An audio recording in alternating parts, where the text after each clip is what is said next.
This is my 1982 Kawasaki GPZ 1100.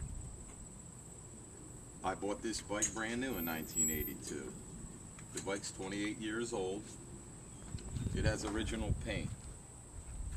It's always been garaged. It's got 11,524 miles on it right now. There are some modifications to the bike, but I still have all the original equipment parts to put this bike back together to an OE condition for any collectors. The only thing I do not have is the seat. This was the factory seat that was customized to resemble an Eddie Lawson replica, and they did a beautiful job with that. The engine features an MTC engineering block, compression's 10.5 to 1.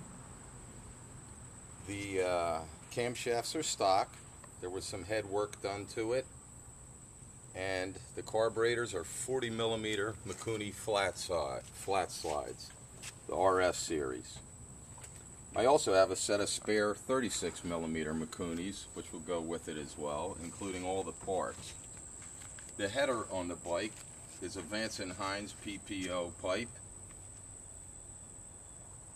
and the stock front fender had to be trimmed to clear the header. Now I do have another fender. I bought it the day I cut it a long time ago, and I have the original front fender uncut that's painted. Also, the Vance & Hines pipe came with a straight pipe on it. This is a hooker muffler that's installed on it now. I do have the straight pipe because this bike basically has been ridden on the street only about 600 miles since the engine was rebuilt. The bike has never been drag raced since the new engine. The 600 miles are all street driven miles since the engine was put together. There's a Vance & Hines breather, K&N air filters. The crankshaft was sent out and welded by Falicon in Florida. It also has a Falicon billet clutch basket in it as well.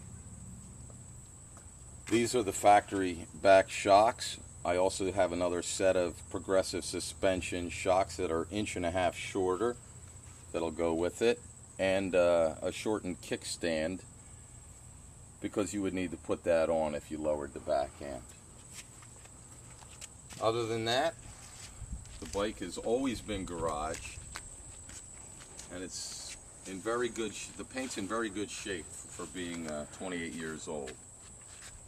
There is one tiny nick on top of the gas tank here. One tiny nick where I dropped the screwdriver once. There's also one tiny nick in the quarter fairing. I guess that was, I don't know how that happened, maybe a stone or something. And there's some minor scratches you can see in the paint, maybe a little bit better on this side. Just some minor scratches on the silver stripe from, I guess, my leg rubbing up against it. But it looks very nice for the age of the bike.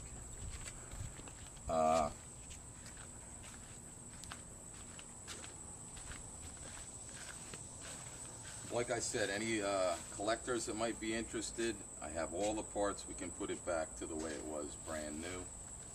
Also, in the front suspension, there's some lowering blocks installed, aluminum blocks installed in the bottom of the forks to bring the front end down about 1.5 inches.